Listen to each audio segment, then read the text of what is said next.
Yang menjadi pemilik daripada harta adalah owner. Yang menjadi pemilik daripada harta adalah owner. Yang menjadi owner daripada harta adalah pemilik. Sama saja kata-katanya ya. Ada pemilik, ada bendahara, ada yang bermasalah. Sebenarnya hubungan yang terjadi adalah antara pemilik dengan yang bermasalah. Tetapi oleh bendahara ini, yang bermasalah itu dapat kemurahan. Nah, yang Yesus fokuskan bukan si pemiliknya, bukan si yang bermasalah. Bukan. Yang Yesus fokuskan dalam ayat Lukas pasal 16 ayat 9 adalah si bendahara itu. Makanya judul perikopnya adalah bendahara yang tidak jujur. Bendahara yang berbuat curang. Artinya begini, bendahara ini diumpamakan sebagai pengelola milik Tuhan. Kita semua orang percaya adalah bendahara Tuhan. Katakan amin. Tapi kenapa dia katakan bendahara yang tidak jujur? Yang Yesus tekankan bukan tidak jujurnya. Maksudnya begini, karena sikap tidak jujur bendahara tersebut, perhatikan ya, dalam tanda petik, karena tidak jujurnya bendahara tersebut, dia berani memberikan potongan hutang kepada yang bermasalah. Artinya begini, dengan kata lain, saya balik, bendahara itu berani dengan cuma-cuma memberi kepada orang yang bermasalah. Yang Yesus mau tekankan itu bukan curangnya, bukan, tetapi keberanian memberinya. Jadi yang pertama, ini kebenarannya. Catat baik-baik sekarang. Yang pertama, sadari bahwa semua yang kau miliki di dalam hidupmu sekarang itu not owned by your own. Bukan milik punyamu sendiri. Jangan pikir kesehatanmu itu punyamu sendiri. Oh, hati-hati. Jangan pikir kekuatan kepintaranmu itu milikmu sendiri. Jangan pikir fasilitas yang kau terima dari perusahaan, dari kehidupannya itu milikmu sendiri. Hati-hati. Itu milik Tuhan. Tuhan bisa ambil kapan saja. Amin. Amin. Waktu saya kerja di satu perusahaan besar, waktu owner bilang, tarik itu mobilnya. Saya bilang, Pak, repot Pak, saya bisa berantem dengan dia. Bapak dia tarik ya? Enggak, kamu tarikin suratnya. Tarik. Enggak ada AIO, langsung tarik Pak. Karena yang punya itu owner, sekalipun yang pakai itu ada manajer. Oke? Saya bilang, Pak, nggak enak Pak. Kamu nggak enak sama dia atau sama saya? Repot juga dia. Bikin surat deh Pak, biar saya tarik deh Pak. Lebih enak daripada saya langsung dengan datang sini. Nanti pikir saya sedimen lagi Pak. Ya. Kapan saja dia mau tarik. Saya lagi meeting nih, lagi ngurusin rumah dia, lagi meeting dengan notaris, lagi meeting dengan segala macam untuk beli rumah bagi dia di Batam. Dia telepon, Olga, sekarang kamu ke Singapura. Lagi meeting Pak, sekarang. Saya bilang sekarang. Oke Pak. Bu, selesaikan Bu ya. Saya nanti hasilnya kasih tahu saya Bu. Lupain Pak, udah. Pokoknya konsepkan, kalau nggak bisa mutusin, SMS saya. Saya mau ke Singapura. Urgent. Anytime dia panggil saya, dia bilang, Olga kalau kerja dengan saya, kamu kerja cuma 5 hari seminggu, dari jam 8 pagi sampai jam 5 sore. Saya lupa tanya, Pak, yang kayak gitu berapa lama? Saya lupa tanya. Pulang-pulang saya bilang sama saya, sayang, baru nikah nih. Aku kerja 5 hari seminggu, 8 pagi sampai 5 sore. Oh, puji Tuhan. Saya lupa Pak, ternyata itu cuma seminggu, masih koma Pak. Cuma seminggu pertama aja, setelah itu, waduh. Ya, saya pernah tidur di kapal, di ferry karena kecapean. Tidur di mobil sering Pak, capean Pak.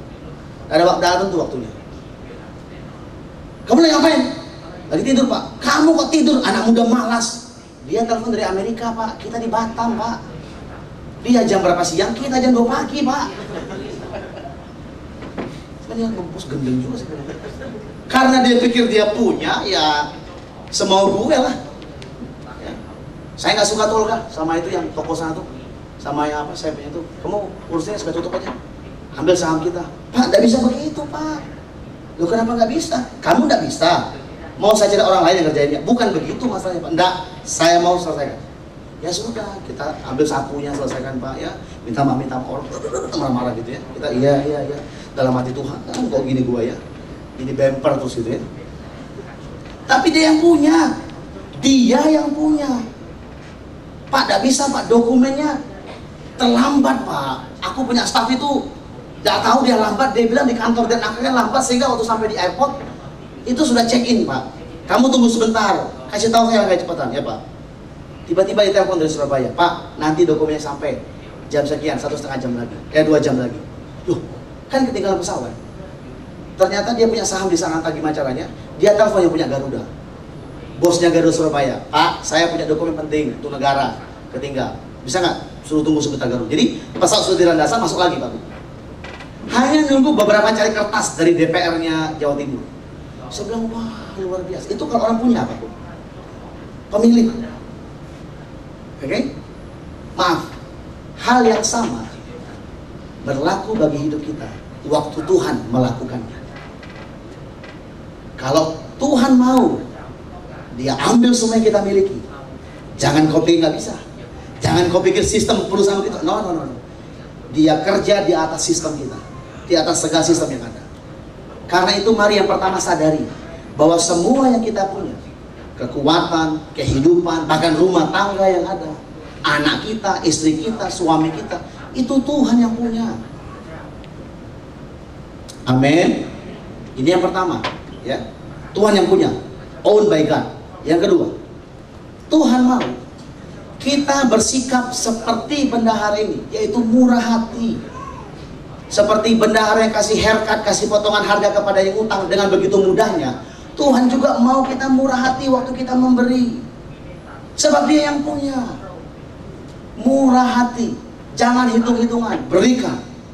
Nah Tuhan bilang, ikat persahabatan dengan gunakan mamon. Artinya gini, jangan sampai gara-gara mamon kita nggak jadi berkat bagi dunia ini.